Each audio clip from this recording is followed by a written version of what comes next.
Medical college रे ragging जड़े चतुर्थ वर्षर छात्र को दुई हाउस सर्जन रैगिंग अभियोग पर हाउस सर्जन को जरिमाना करा जायछि। दुई हाउस सर्जन को 25,000 टंका लेखाएं जरिमाना करुछि आंटी रैगिंग सेल। रैगिंग ने छात्र जनक आंटी रैगिंग कमिटी रे अभियोग करथिले। बैठक में दुई हाउस सर्जन को ऊपर जरिमाना लागू होइछि। मे मास 12 तारिख में एमबीबीएस चतुर्थ वर्षर जड़े छात्र को रैगिंग होइतिबा अभियोग होइतिला। मे 13 तारिख में डीन को लिखित अभियोग देइथिले रैगिंग रो शिकार छात्र। हम पाखु कंप्लेन आसला जे जन को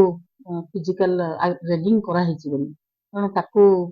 प्रमाणित करबा पई से सत्यता प्रतिपादन करबा पई बोली हम एंटी रैगिंग सेल कमिटी अछि डाक्टर समस्त मेंबर मान को सेठी जो दी जन कर ना लिखाइतला से दी जन हाउस सर्जन आमे जानिबा पाइल जे सेठी जो मेंशन हेचे 12 तारिख मे रे से देखा करबा आस्तिले बोली विक्टिम 12 तारिख रे जो पिला जन को हम पाखु आस्तिले गार्डियन सह से पिला को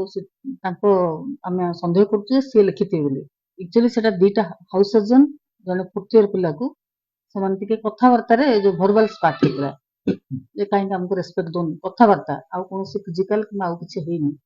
तणु ताको बेस करके हमर जो पनिशमेंट ताको समिति रखा जायछि अमाउंट ऑफ रैगिंग को नेकी जो केते पेनल्टी करा दियो हम समस्त ताको डिसाइड करछु जे 25,000 टका जोरिमाना जण जण को दिया साधारणतः एटा सेकेंड ईयर पिला मान को रैगिंग हुए एटा प्रथम करके हमर हाउस सर्जन माने फोर्थ ईयर पिला मान को करछन तंडा रैगिंग केते दूर कहा जो किंतु जेहेतु एटा रैगिंग रो डेफिनेशन रे आसुची हमें ताको anti ragging cell row letter अनुसार हमें ताको विचार जूनियर पिला